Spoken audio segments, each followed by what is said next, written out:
First of all, I would like to thank DePaul Community Resources for putting together this spectacular event. It means a lot to go out into the community and bring these women of achievement to the forefront, highlighting the great successes of our women in our community, and giving this kind of support adds strength to push our goals even higher. And as you just recently heard from that video, DePaul Community Resources has a vision, opening doors to hope and belonging.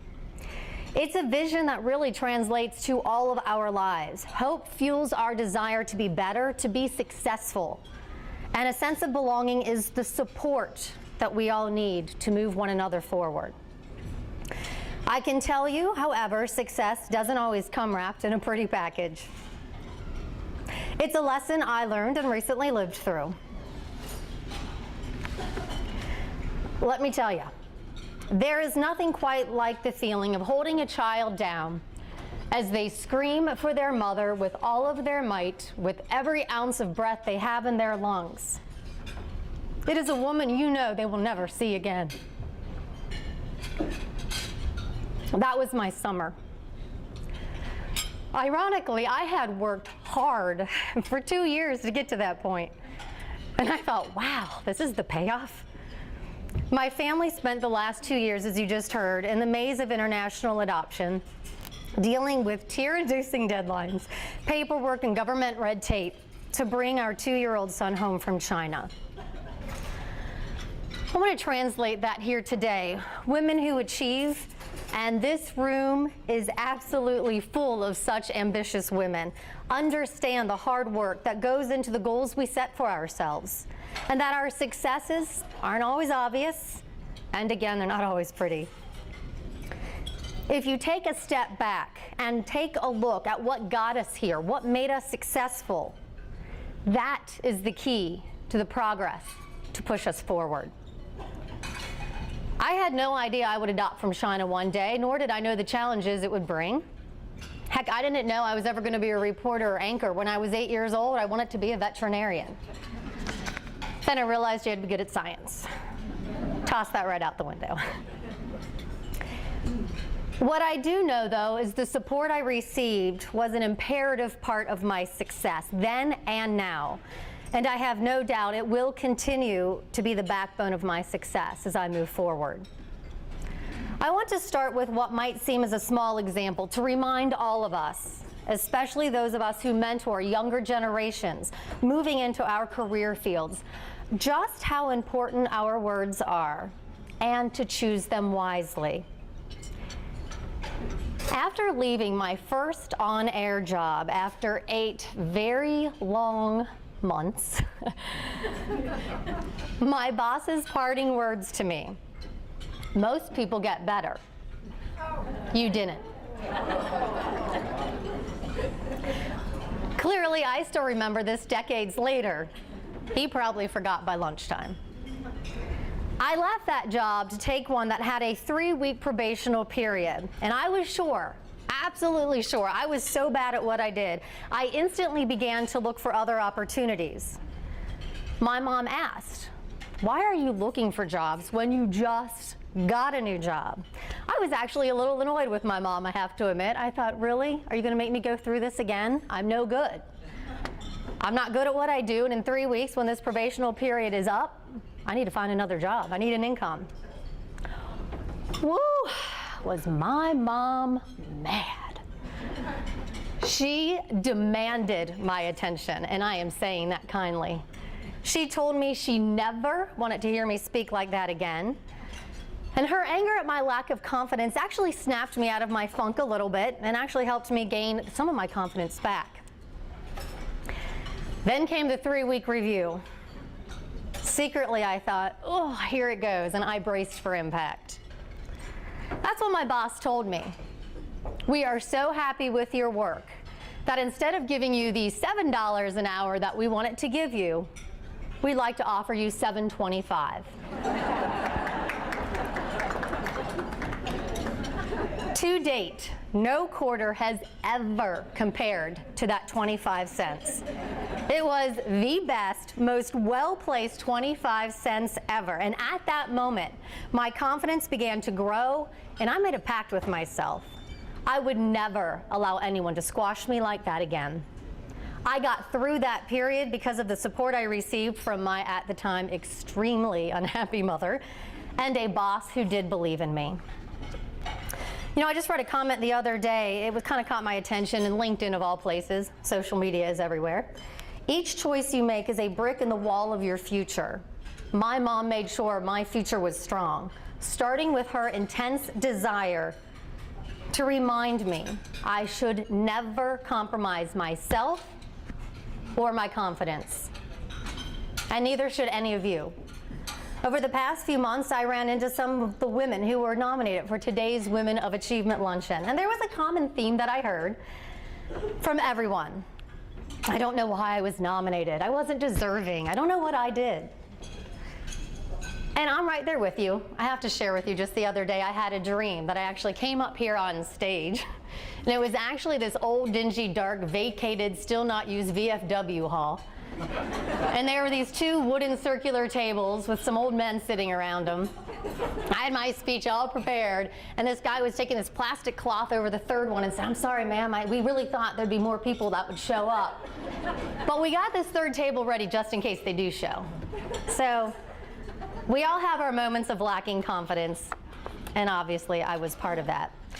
But I wanted to let you know, I dug up an article from the Atlantic magazine. It's written from two female journalists, Kathy Kay and Claire Shipman. And they delve into what is called the confidence gap between men and women. They compiled research done by college professors, colleagues, and they looked at studies done on what is an amazing phenomenon. I have to tell you, it would be an absolute disservice not to share with you some of the things that they discovered. Women, you need to listen to this, and we need to build our confidence, is what I'm getting at. Women applied for a promotion only when they met 100% of the qualifications. Men apply when they meet 50%. Marilyn Davidson, a professor at England's Manchester Business School, has asked her students each year for the last 7 years what they expect to earn 5 years after they graduate. Her male students say they deserve $80,000. Her female students, 64. That's a 20% difference. David Dunning, a Cornell psychologist, discovered with his own research some interesting information. In Cornell's math PhD program, there's a course that gets pretty tough. Male students, he said, recognize the hurdle for what it is, and they respond to lower grades with a simple, "Wow, this class is tough." This reminded me of the people I spoke to about today's event. Women respond with their lower grades with, "You see, I knew I wasn't good enough." We can't be our own worst enemies. And finally, Cameron Anderson, a psychologist at the University of California, Berkeley, has made a career of studying overconfidence. He gave a group of more than 242 students a list of historical events and facts, some of which were fictitious. He then asked students to rate one another in regards to the prominence of each student within that group. The students who picked the most fakes, incorrect information as fact, also achieved the highest status among their peers.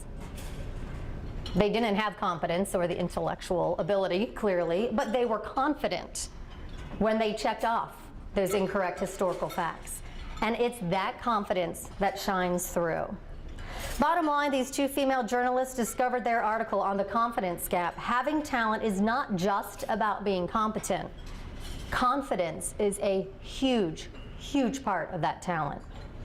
And we can translate that into the business world. TV, for example, you gauge success by ratings. The higher the ratings point, the more money or the more viewers you have, and then the more money you get.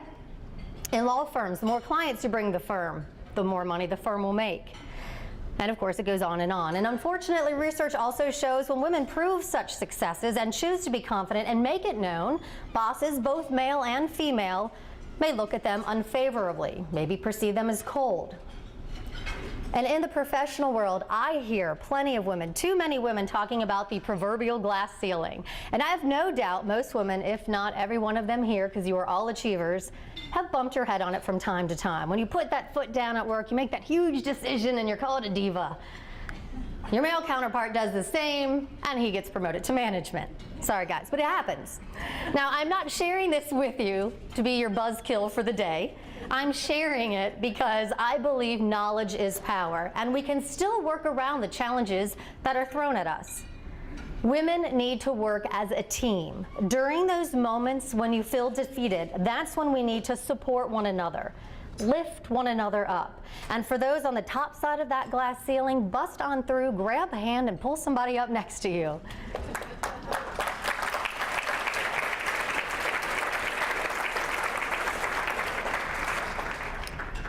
At these moments, I find it's a spectacular time to remember to loosen up. Don't take life so seriously, and remind yourself you do need to laugh. That's something my dad taught me, and I'm pretty sure I would die without laughter. I think that we would all agree with that. It has allowed me to celebrate my successes, and it has helped me get through some low points. 10 years ago, I was on the phone with my dad complaining it was negative 35 degrees outside. I had moved to Green Bay, Wisconsin, and when I had contemplated that move, my dad had said, "You're absolutely nuts. Only Eskimos live in Green Bay." I didn't listen to him. Why start now, right? So I called my dad that morning for no particular reason, just to say hey. It ended up being the most important call I would make. When we hung up, he was laughing when he said goodbye. It was the last time I heard his voice. Later that night, he had died unexpectedly from a brain aneurysm that none of us knew about. Anytime I look back at that moment we spoke, tears in my eyes, I smile though. And I really do think it was my dad's last lesson to me. Laughter just makes life easier. You know, the Mayo Clinic actually has some research on healthy living, and laughter is a huge part of it.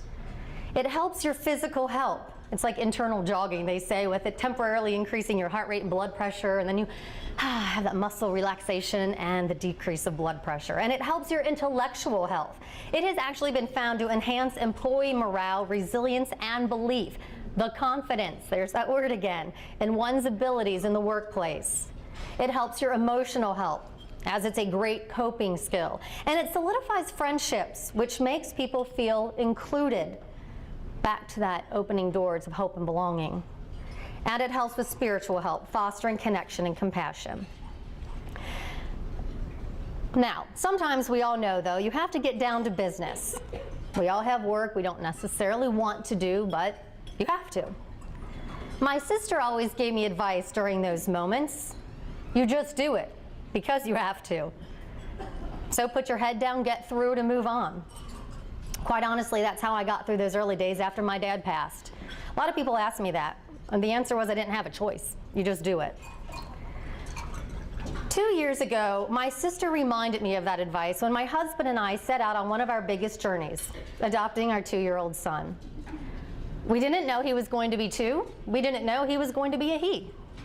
What I did know was that I needed to surround myself with people who believed in me. I would need to remember to laugh, and I would have to put my head down and barrel through a lot of work. Man, I did not realize just how important all those things would become. The workload always seemed to increase right at those times when I thought this cannot get any worse. We all been there. Early on, I was dealing with intense, time-consuming physical therapy after I had torn my ACL in my left knee. I decided I could either feel sorry for myself, I allowed myself to do that once in a while, or I could just bust through the paperwork and get my son home.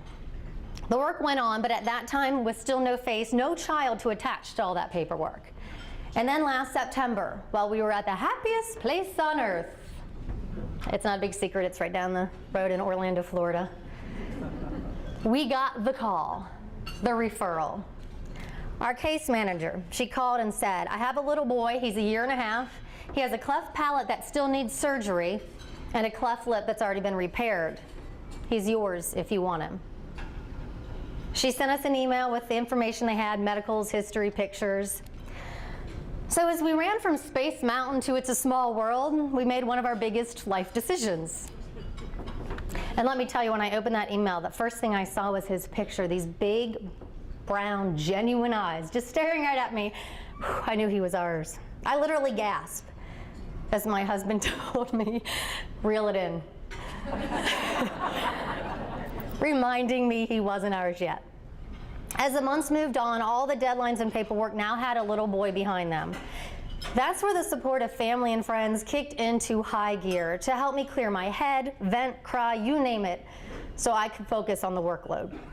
With a group of smart-thinking friends and family around me, when an obstacle arose, we conquered it together. I was nearing a stage in the process, unbeknownst to me, that would soon be out of my control no matter how hard I worked. A deadline China had imposed was nearing, but the US government was moving at a much slower pace. Two of my friends in this room today, get me all choked up because you guys are wonderful, did everything for me. They dropped everything they had, ridiculously spectacular people, and drove to Richmond for me. I couldn't get off work, so they drove across the state with what felt like my life in their hands. They got that paperwork state certified and back in my hands by midnight. I am pretty sure there is not enough thanks to be given. So I'm just going to throw one more out there. Laura and Lou, you guys rock. And I'm going to thank you every day.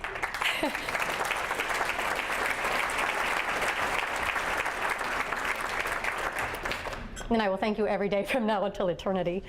Once that hurdle was cleared, we sent the paperwork off to China. Shoo! Right? Nope. This is one you need to sometimes just let go. Trust me, I'm not going off on that because it is a lesson I still need to learn. Please hold on. See, look at that little turn I make. It's like dance moves. The CCCWA was a government agency in China that we were dealing with. I guess you could equate it loosely to the Department of Social Services here in the United States. Well, we got the paperwork off, but its website went down.